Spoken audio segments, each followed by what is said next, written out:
Bienvenido a Ministerios Vea con el pastor Mauricio Sánchez Scott. Esperamos que este mensaje sea de bendición para tu vida.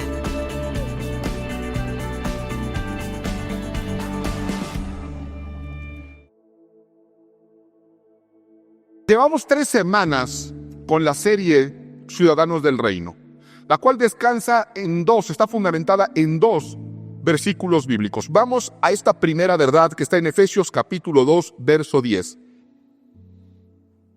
Porque somos hechura de Dios. ¿De quién somos hechura? De Dios. Creados en Cristo Jesús, ¿para qué? Para buenas obras, las cuales Dios dispuso, ¿desde cuándo? De antemano, ¿para qué? Para que anduviésemos en ellas, para que las pongamos en práctica, dice otra versión. Porque somos hechura de Dios, creados en Cristo Jesús para buenas obras, las cuales Dios dispuso de antemano a fin de que las pongamos en práctica. Entender esta verdad va a cambiar la manera en la que te plantas en la vida. Si tú realmente asumes esta realidad de que eres hechura de Dios, creado en Cristo Jesús para buenas cosas, para buenas obras, que fueron destinadas desde antes de la fundación del mundo, Dios ya lo había destinado para ti, te cambia la manera en la que te plantas en la vida. Te cambia la manera en la que vas a ver a los demás. Crece tu autoestima, crece el respeto por ti mismo, te da un sentido de trascendencia. Porque Dios te está diciendo que eres hechura de Él.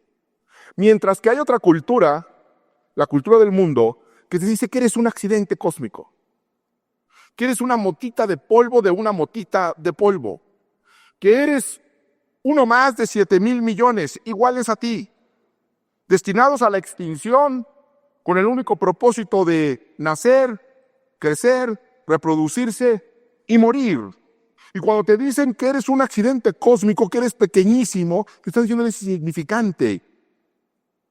Y vives en el despropósito. No hay propósito, porque eres un accidente. Y yo te pregunto, ¿cómo vas a poder enfrentar tu destino? ¿Cómo vas a asumir tu posición en el universo si piensas que vienes del chango? Hace no mucho tiempo estaba conversando con un joven que tenía una confusión sexual. Y me decía, pastor, en la naturaleza misma, entre los animales hay homosexualismo. Y yo le dije, pero tú no eres un animal. Entre los animales también hay canibalismo y hay incesto. Pero tú no eres un animal. No tienes por qué comportarte como un animal. Tú eres hechura de Dios.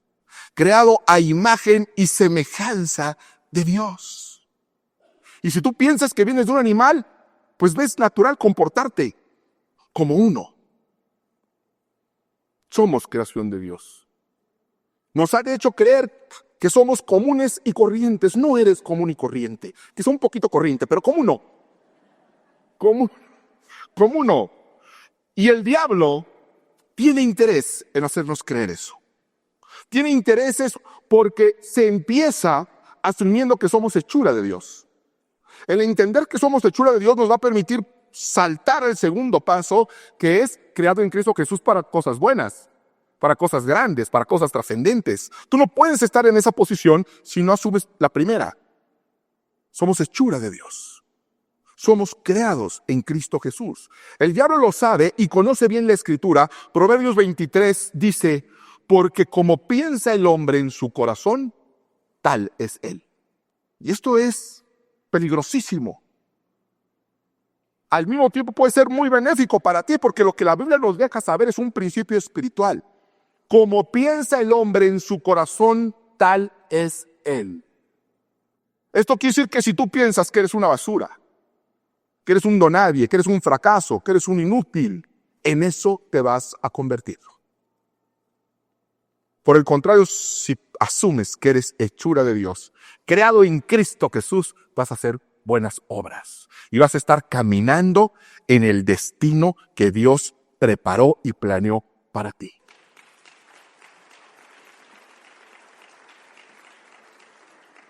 ¿Te imaginas eso? Caminar de acuerdo a los planes de Dios.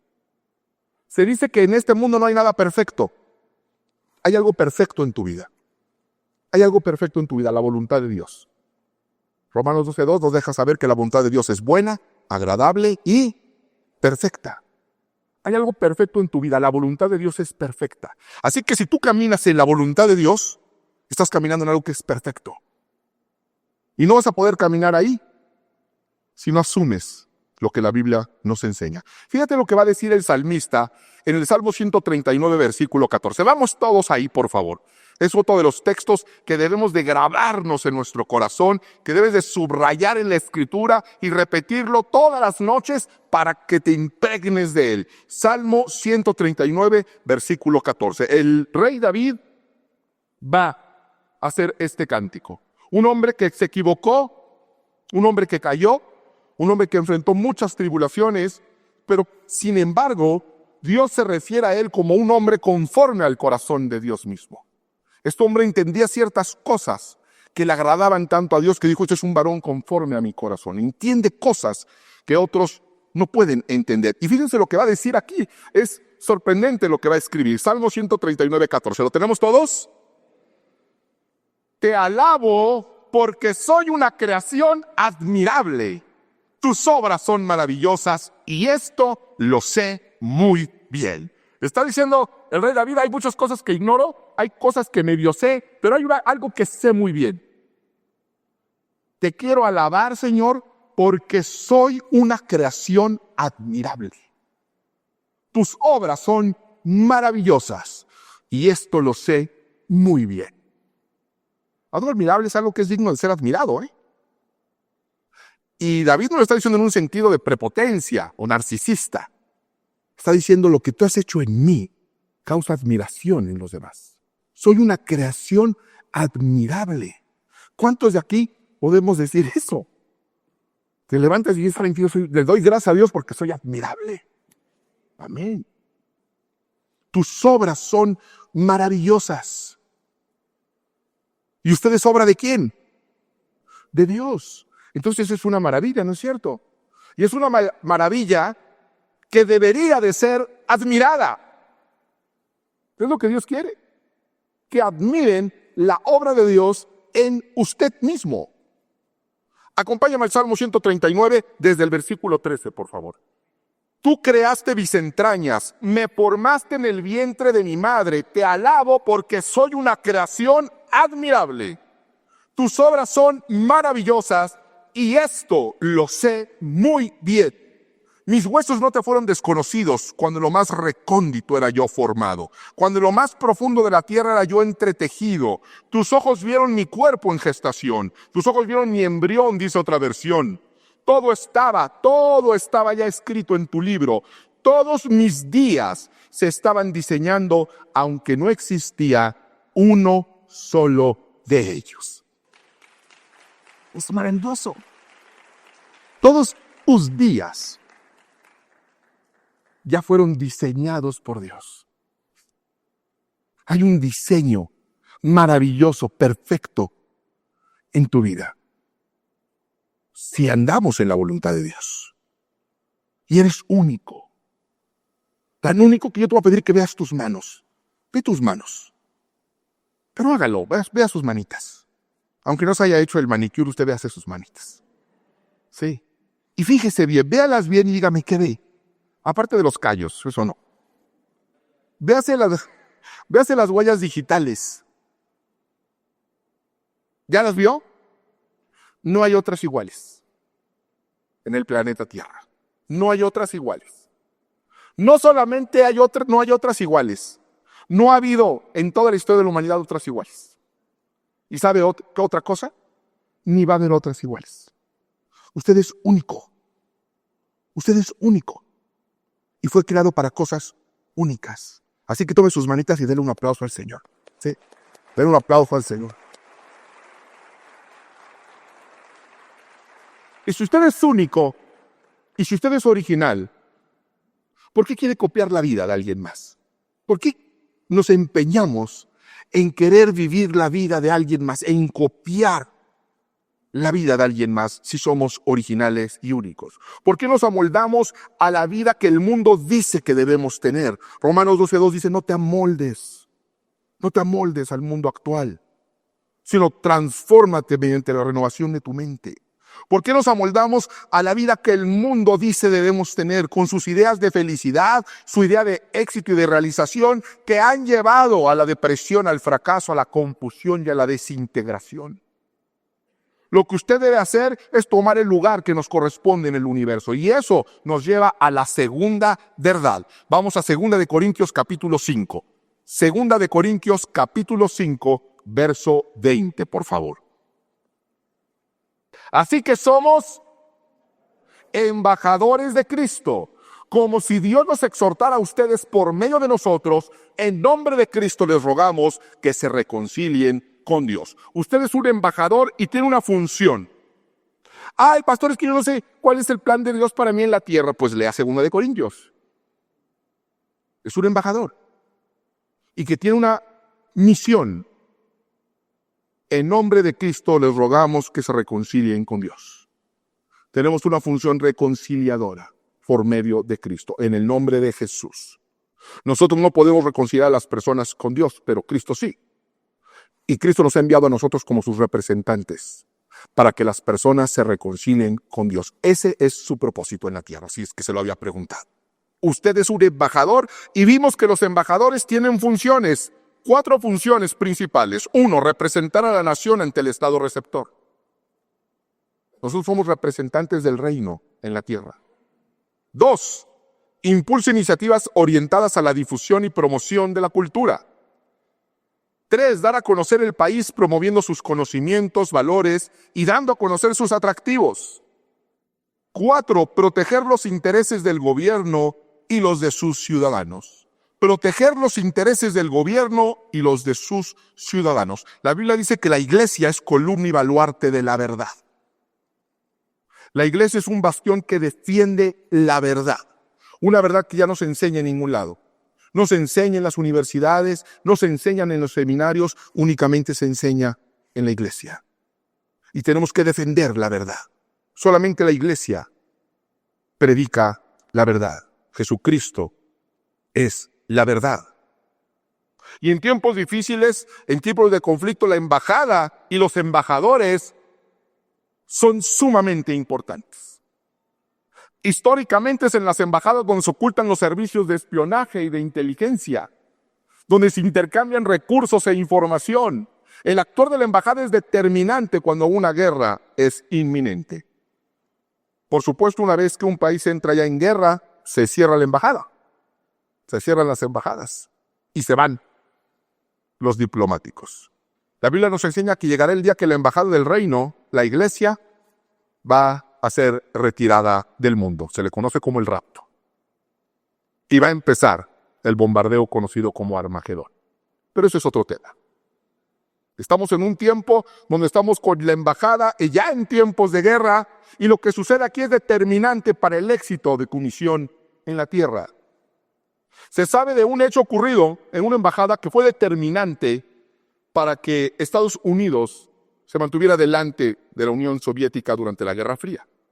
Y fue la ocasión en que la embajada rusa en Washington compró lo que era una novedad en ese momento, en los años 60, que era una fotocopiadora Xerox. Estaban surgiendo las fotocopiadoras. Así que adquirieron esta maravilla tecnológica y la CIA contactó a la Xerox. Le dijo, necesitamos tu ayuda. Por ese aparato van a pasar muchos documentos. ¿Cómo nos puedes ayudar? Y Xerox reunió en secreto a sus ingenieros, dijeron, ¿qué podemos hacer? Y determinaron que podían diseñar unas cámaras espía que estuvieran insertadas dentro de la maquinaria y que podían, mientras fotocopiaban los rusos, ellos podían tomar fotografías. Y como esa máquina necesitaba mantenimiento semanal, ahí podían agarrar el microfilm y ver lo que estaban planeando los rusos. Y la idea fue fabulosa y lo proyectaron y lo diseñaron. Y cuando estaba todo listo, la Xerox le dice, muy bien, aquí está, esto es lo que hay que hacer. Dijo, no, es que no podemos mandar a nuestros espías. No podemos hacerlo con nuestros agentes secretos porque no están especializados en ingeniería. Y los van a descubrir. Y entonces, ¿quién lo va a hacer? Ustedes lo tienen que hacer. Y de un día a otro, ingenieros se vieron convertidos en que estaban siendo llamados al servicio secreto. pero asumieron el momento histórico. El resultado fue que obtuvieron más de 50,000 documentos clasificados, lo que permitió que Estados Unidos se mantuviera siempre un paso adelante de la Unión Soviética en un momento tan álgido. De la misma manera, existen ciudadanos del reino infiltrados en el mundo. Y también como ingenieros, o albañiles, estudiantes, amas de casa, médicos, comerciantes, que somos llamados de repente y nos damos cuenta que no estamos por casualidad y que Dios nos ha infiltrado en el mundo y que nos dice hay un trabajo que solamente tú puedes realizar. Que las capacidades que tienes y que yo he puesto desde antes de que nacieras en ti, te hacen la persona adecuada para poder alcanzar. Porque nosotros no vamos a robar secretos de Estado, vamos a robar almas del infierno. Es mucho más importante la misión que Dios nos ha dado. Sacar por medio de la embajada a tantas personas como sea posible de un régimen dictatorial y cruel antes de que sea demasiado tarde. Así que debemos de asumir nuestro papel como embajadores y prepararnos para hacerlo. Y prepararnos en varias áreas y de varias maneras para no fracasar en una misión tan trascendente. Y todo embajador es algo que no debemos de olvidar y que muchas iglesias han olvidado. Todo embajador, cualquier embajador de cualquier país que usted se imagine, debe de cumplir con este requisito elemental. Todo embajador habla el idioma foráneo. Nosotros debemos, como embajadores del reino, poder comunicarnos con el mundo. No ser como el mundo, pero poder comunicarnos. Lograr que nos entiendan. Porque hemos creado un mundo ininteligible. Como tenemos una cultura distinta, hemos creado un mecanismo en el cual la gente no se entiende. Yo recuerdo una vez, muy jovencito, que llegué a una iglesia evangélica y me agarró el pastor y me dijo, vamos a cubrir a este muchacho con la sangre de Cristo. Yo no vine a que me cubrieran con nada, que me echen nada. Ahora sé a lo que se estaba refiriendo. Pero imagínate a alguien que no sabe y no entiende que ya te vamos a cubrir con la sangre de Cristo. No entiende. Y hay gente que llega a la iglesia y lo único que queremos es ser llamados y ven, tú acepta a Jesús, pero ¿para qué? Tú arrepiéntete, pecador. La gente ni siquiera se asume pecadora. Tienes que arrepentirte, pero ¿de qué me tengo que arrepentir? Tú arrepiéntete. No, habla en lenguas, habla en lenguas. Espérame, no sé ni qué es eso. Yo recuerdo también una vez que fui también a una iglesia y me agarra el pastor. A mí siempre me agarraban los pastores. Me dice, habla en lenguas, yo ni sabía lo que era hablar en lenguas. Y me agarró la boca y ya, háblale, suéltate, pues suéltame, porque pueda yo soltarme. Queremos, en nuestro celo, queremos que la gente hable en lenguas, pero no le hablamos de arrepentimiento.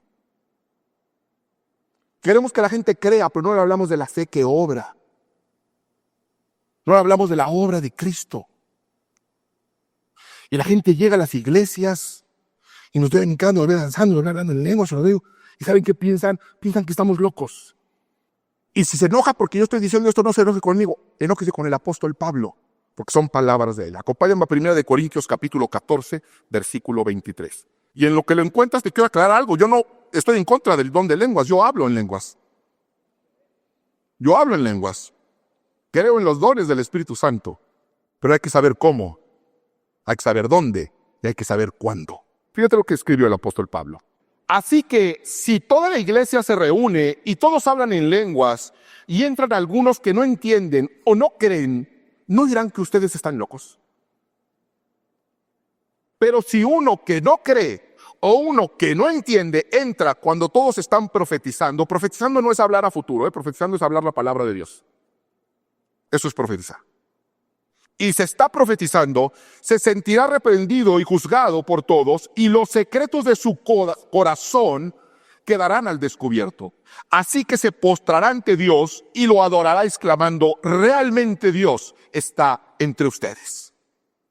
¿Qué está diciendo aquí Pablo? Está diciendo, entra alguien que no cree, entra alguien que no sabe, entra alguien que no ha escuchado nada, que no ha sido adoctrinado, que no ha sido discipulado. Por eso es tan importante el discipulado. Por eso se nos olvida que antes de que los discípulos hablaran en lenguas, antes de que se descendiera el Espíritu Santo sobre ellos y se posara en sus cabezas, antes fueron discipulados durante 3 años por Jesucristo. Antes de eso. Primero vino el discipulado y después vino la unción del Espíritu Santo. Nosotros queremos hacer las cosas al revés. Y por eso nos salen las cosas al revés. Si alguien entra y no está discipulado y no sabe y no entiende y ve eso, está muy raro eso. Y se va. ¿Y sabe qué se pierde? Un alma se pierde. Pero si viene alguien y recibe una palabra profética, una palabra de parte de Dios, dice, se va a sentir conmovido, se va a sentir examinado por Dios y se va a abrir su corazón y va a decir, es Dios quien me está hablando. Es Dios quien me está hablando. Y eso sucede en una iglesia que predica el Evangelio. Tú lo has sentido. Sabes que es Dios quien te está hablando. A mí me lo han dicho, pastor, y Dios me habló. Es una palabra profética. Y cuando hay palabra profética, el corazón queda al descubierto. Porque te olvidas de todo lo demás. Y solamente estás tú, tu circunstancia y Dios. ¿Y qué haces? Adoras a Dios, te postras ante Dios y dices, realmente Dios está aquí. Realmente Dios me está hablando. Así que hemos perdido el enfoque y hemos creído que el arma secreta de nuestra cultura son las lenguas o la alabanza o la imposición, cosas que deben de suceder. Pero no es el arma secreta. Acompáñame a 1 Corintios capítulo 13, ahí mismo capítulo anterior. Misma carta, capítulo anterior, capítulo 13, 1 Corintios capítulo 13, versículo 1 al 3. ¿Lo tenemos?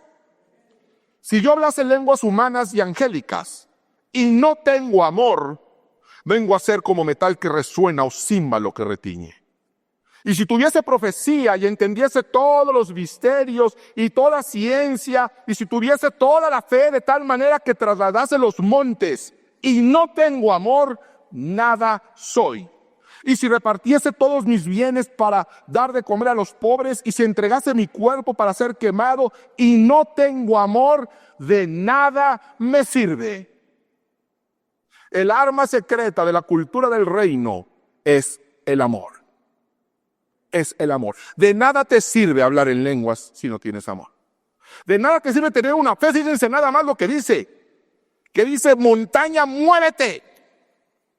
Y la montaña se traslada. Imagínense que veamos eso en una iglesia. ¿Qué pasaría con esa iglesia? Se llenaría quizá de gente, ¿no es cierto? Dice, en esa iglesia mueven montañas. Y sin embargo dice la Escritura, pero si no hay amor en ello, no sirve de nada. Juan 13:35 dice Jesucristo, este es Jesucristo hablando, con cuál es la característica por la cual debemos de ser reconocidos los ciudadanos del reino. ¿Y qué crees? No es por hablar en lenguas. No es por ofrendar mucho. No vayan a dejar de ofrendar, ¿eh? No es por venir todos los domingos. No vayan a dejar de venir.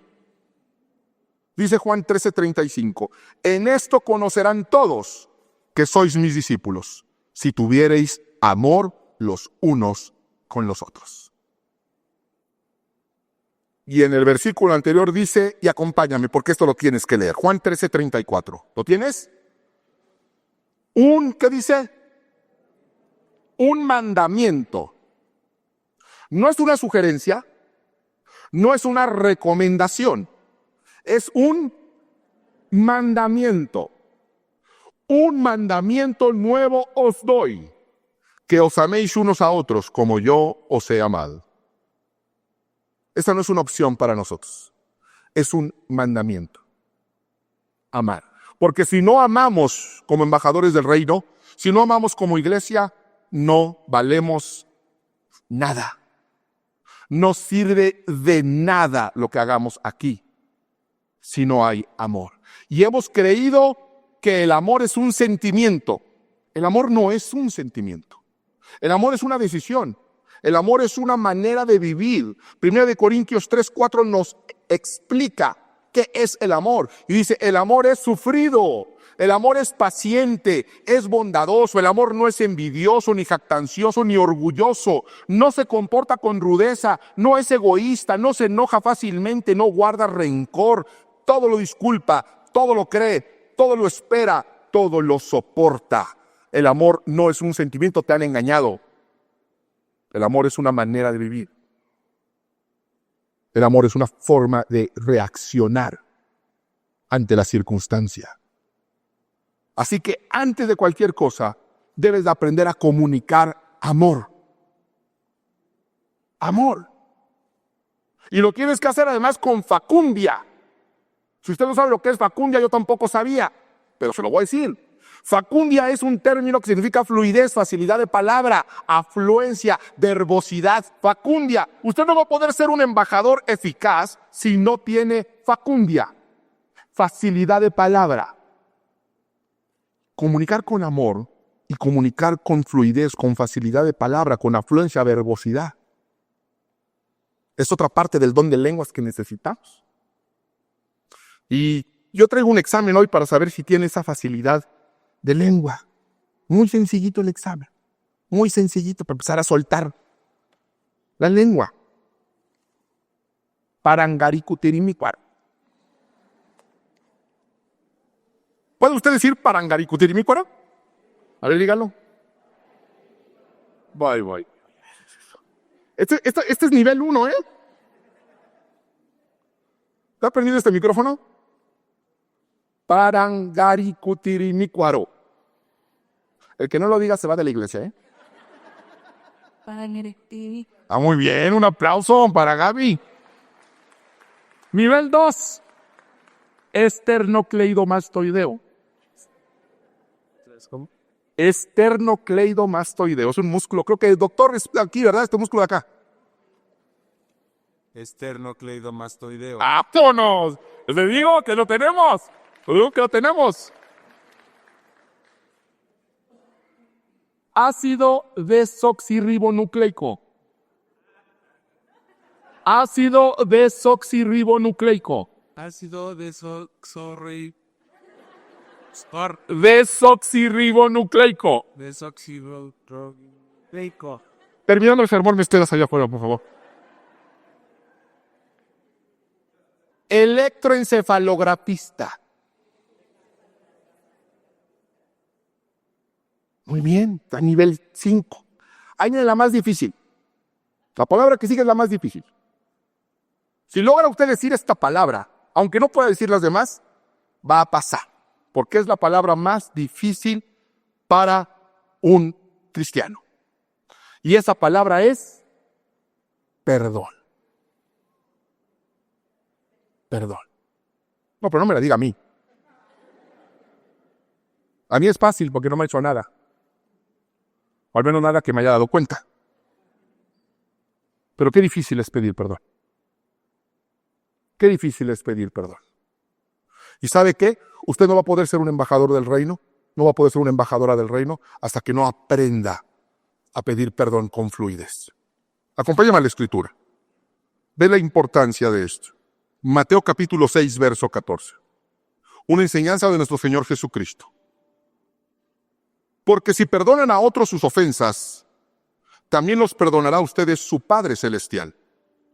Pero si no perdonan a otros sus ofensas, tampoco su Padre les perdonará a ustedes las suyas. Esto es muy impactante porque estamos en el Nuevo Testamento. En el Nuevo Testamento. Donde estamos bajo la gracia, ¿no es cierto? Y bajo la gracia, algunos dicen es que bajo la gracia Dios todo lo perdona. No importa lo que hagas, Dios todo lo perdona porque Jesús vino y estamos bajo la gracia. Así que cualquier cosa que yo haga, Jesús ya pagó por mí en la cruz. Y es cierto, es verdad. Solamente que Jesús, el dador de gracia, te está diciendo, si tú no perdonas, yo tampoco te perdono. Tenemos que perdonar. La gente no permanece en la iglesia y no se bautiza y no se convierte a Cristo porque llega a la iglesia y encuentra música, y encuentra gritos, y encuentra lenguas y expresiones carismáticas, pero no encuentra perdón y no encuentra amor. Y eso es lo que la gente necesita. Perdón y amor. Y cuando usted agarra amor, y cuando usted agarra perdón y los junta, se crea un nuevo concepto que se llama misericordia. Y es lo que la gente está buscando. Misericordia. Y es lo que nosotros recibimos de Dios, ¿no es cierto? Nosotros hemos recibido perdón y amor de Dios. Y estamos siendo enviados a un mundo a representar a Cristo. Y la mejor y única manera de representarlo correcta y cabalmente es mostrando amor y mostrando perdón. Entendiendo que el amor no es un sentimiento. Todo embajador recibe poderes especiales. Hay poderes diplomáticos. Pero la falta de perdón neutraliza ese poder, esa investidura que Dios ha puesto en usted, que es una investidura sacerdotal. Y hay un libro, el libro de Job, un hombre que perdió todo y lo recuperó al doble. Conocemos esta historia, pero se nos pasa cuál fue el hecho que activó que los cielos se abrieran de nuevo y que volviera la protección, que volviera la bendición y que volviera la unción de Dios. Job 42:10.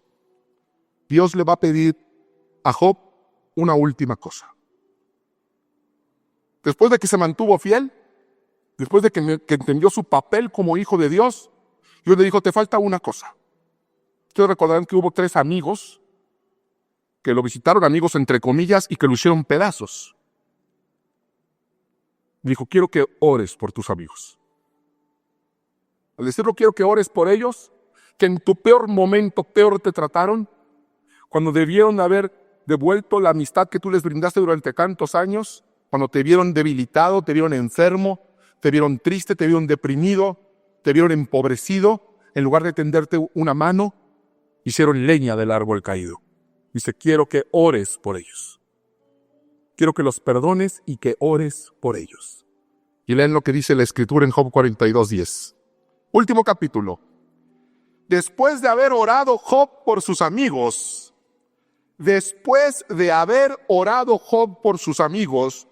el Señor lo hizo prosperar de nuevo y le dio 2 veces más de lo que antes tenía. Después de haber perdonado. El perdón no se trata de la otra persona, se trata de ti. Tampoco dice que volvieron a ser compadres. Quiere decir que Job perdonó en su corazón. Dejó de cargar ese rencor y esa amargura. Y dijo, los perdono y oro por ellos y los bendigo.